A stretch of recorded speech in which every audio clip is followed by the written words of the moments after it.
నమస్తే, welcome to Andhraprabha. నేను తేజస్వి. హైదరాబాద్ 4వ విడతలో భాగంగా 17 లోక్సభ సీట్లలో పోటీ చేసే అభ్యర్థులు ఎవరనేది తేలిపోయింది. సికింద్రాబాద్ నుంచి అత్యధికంగా 45 మంది అభ్యర్థులు బరిలో ఉన్నారు. ఇక ఆదిలాబాద్ నుండి 12 మంది పోటీలో ఉన్నారు.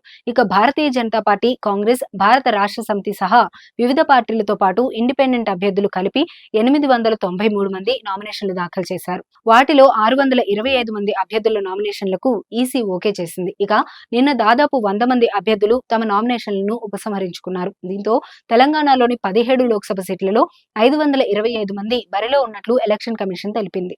ఇక సికింద్రాబాద్ నుంచి అత్యధికంగా 45 మంది బరిలో ఉన్నారు. ఆ తర్వాత మెదక్ నుంచి 44 మంది, చేవెళ్ల నుంచి 43 మంది బరిలో ఉన్నారు. పెద్దపల్లి నుంచి 42 మంది పోటీలో ఉన్నారు. అటు కరీంనగర్ నుంచి 28, నిజామాబాద్ నుండి 29, మహబూబ్ నగర్ నుండి 31, నాగర్ కర్నూలు నుండి 19, నల్గొండ నుండి 22, భువనగిరి నుంచి 39, వరంగల్ 40, మహబూబాబాద్ నుండి 23 మంది, ఖమ్మం నుంచి 35 మంది, హైదరాబాద్ లోక్సభ సీట్ నుండి 30, మల్కాజ్గిరి 22, మెదక్ జహీరాబాద్ నుండి 19, ఆదిలాబాద్ లో అతి తక్కువగా 12 మంది బరిలో ఉన్నారు. 17 లోక్సభ సీట్లలో ఆదిలాబాద్, మహబూబాబాద్ ఎస్టీ రిజర్వేషన్ నియోజకవర్గాలు.